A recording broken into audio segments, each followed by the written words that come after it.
Class में चल रहा है एनिमल किंगडम। एनिमल किंगडम के लेवल ऑफ ऑर्गेनाइजेशन के बारे में हम लोग बात करें कि कैसे सिंपलर से कॉम्प्लेक्स में ये चेंजमेंट आता है। और हमारा नेक्स्ट टॉपिक जिसको बोलते हैं एम्ब्रियोनिक जर्मिनल लेयर, यानी जब बच्चा गर्भ में होता है, भ्रूण होता है, तो उसमें बहुत डेवलपमेंट होता है और ये डेवलपमेंट जर्मिनल लेयर का होता है, जिसमें कुछ जो ऑर्गेनिज्म होते हैं वह डिप्लोब्लास्टिक लेयर में बनते हैं, यानी बड़े होते हैं, बनते हैं, और कुछ जो ऑर्गेनिज्म होता है वह ट्रिप्लोब्लास्टिक में। तो नाम से ही क्लियर कर रहा है, डाई का मतलब क्या 2 और ट्राई का मतलब क्या 3, है ना 3।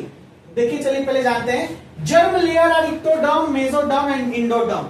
ये जर्म लेयर जो होता है, इक्टोडर्म यानी बाहरी वाला, मेसो यानी बीच वाला और इंडो यानी अंदर वाला, जो कि डिफरेंशिएट करता है यानी धीरे धीरे बढ़ता है। कब? गैस्ट्रुलेशन के टाइम में, जब एम्ब्रियो डेवलप करता है तब। तो एम्ब्रियो के डेवलपमेंट के प्रोसेस को गैस्ट्रुलेशन बोलते हैं, क्योंकि पहले जो होता है, पहले जाइगोट होता है। जाइगोट जब सेल से डिफरेंशिएट करते हैं 2 से 4, 16, 18, मोरुला, ब्लास्टुला, गैस्ट्रुलेशन, ये सारे प्रोसेस में आता है। तो इसी दौरान ये जर्म लेयर बनता है। कुछ ऑर्गेनिज्म में डिप्लोब्लास्टिक एनिमल पाए जाते हैं, यानी डिप्लोब्लास्टिक एनिमल में 2 जर्म लेयर पाया जाएगा, एक्टोडर्म और इंडोडर्म। ये पाया जाता है पोरीफेरा और नाइडेरिया में, ठीक है ना। किसमें पाया जाता है? पोरीफेरा और नाइडेरिया। जबकि ट्रिप्लोब्लास्टिक एनिमल में 3 जर्मिनल लेयर पाया जाएगा, एक्टोडर्म, मेसोडर्म, इंडोडर्म। ये याद रखिएगा प्लेटीहेल्मिन्थ से कॉर्डेट्स तक, यानी प्लेटीहेल्मिन्थ से शुरू होगा और कॉर्डेट्स पे जाके खत्म होगा। हम लोगों में कितना जर्मिनल लेयर? हम लोगों में कितना? 3। हम लोग कॉर्डेट्स में आते हैं, अभी जस्ट मैंने बताया था। कौन कौन? 3 जर्मिनल लेयर, यानी इक्टो, मेसो, इंडो, ये तीनों। फिर बोलिए क्या है? Ecto, meso, Indo. इक्टो का मतलब बाहरी, मेसो का मतलब बीच का, इंडो का मतलब अंदर का। ये 3 परत में है। And the last topic today is segmentation. क्या है भैया? सेगमेंटेशन, यानी बॉडी सेगमेंट में होता है हमारा। तो हमारा सेगमेंटेशन यानी हमारा स्केलेटल से होता है, यानी स्केलेटल सिस्टम होता है। हमारा हेड, थोरेसिक, एब्डोमिनल, पेल्विक, ये सब रीजन जो होता है ना, कनेक्टेड होता है। उसी तरीके से सेगमेंटेशन क्या करता है? तो segmentation help develop specialisation of organ, यानी सेगमेंटेशन जो होता है वो खास अंग को बढ़ने में मदद करता है, यानी वो अंगों को बढ़ने में मदद करता है, सभी अंग को, ठीक है। इसी में बात करें मेटामेरिक सेगमेंटेशन, इसको ट्रू सेगमेंट बोलते हैं, जिसमें मेटामेरिक जैसे एक बॉडी एक लेयर दूसरे लेयर से कनेक्टेड होता है। देखिए ये इसी को बोलते हैं सेगमेंट, जो जोड़ रहा है ना, इसको सेगमेंट बोलते हैं। ये अर्थवॉर्म में पाया जाता है, एरेलिड्स में, ठीक है। एग्जाम्पल अर्थवॉर्म, ये ट्रू सेगमेंटेशन पाया जाता है। उसके देखिएगा मसल्स जो एक दूसरे के साथ ज्वाइंटेड होते हैं और चलेंगे कुछ इस तरीके से चलते हैं, वो ऐसे ऐसे रेंगते हुए। तो अर्थवॉर्म। आर्थ्रोपॉड जो होता है एक्सटर्नल सेगमेंटेशन को शो करेगा। आर्थ्रोपॉड यानी जितना भी इंसेक्ट आ जाता है सब इसी में आता है। उसमें 3 हेड, थोरेसिक और पीछे एब्डोमिनल कैविटी होता है, जैसे जिसमें देखोगे मक्खी उक्खी में, बीज में ये पाया जाता है। और जबकि कॉर्डेट्स में इंटरनल सेगमेंटेशन, यानी हम लोगों में अंदरूनी सेगमेंट, इंटरनल क्या यानी अंदर से होता है, बाहर से पता नहीं चलेगा, अंदर से पता चलेगा। कोई दिक्कत? समझ में आया? ये पॉइंट्स को एक बार और रिवाइज कर लीजिएगा। अगर आपके मन में कोई डाउट है तो पूछिए, कोई भी क्वेश्चन अगर आपके मन में आ रहा है इससे रिलेटेड तो पूछ सकते हैं आप। इसमें डिप्लोब्लास्टिक में तुम्हारा मैंने 2 नाम लिया है, एक लिया है पोरीफेरेंस, दूसरा है नाइडेरिया।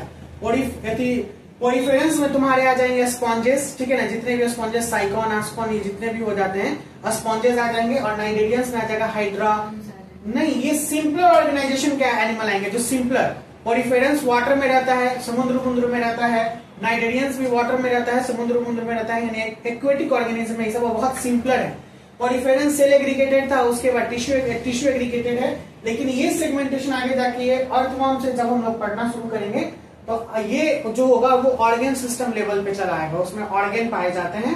तो ये सेगमेंटेशन और जो डिप्लोब्लास्टिक और ट्रिप्लोब्लास्टिक बात है, ये सब एक ऑर्गेनाइजेशन के डेवलपमेंट के आधार पर हम लोग बात कर रहे हैं कि जब हम लोग स्टार्ट करेंगे एनिमल किंगडम को पढ़ना, अभी तो हम लोग केवल ये डिफाइन कर रहे हैं कि जीवों में कैसे कैसे पाया जाएगा।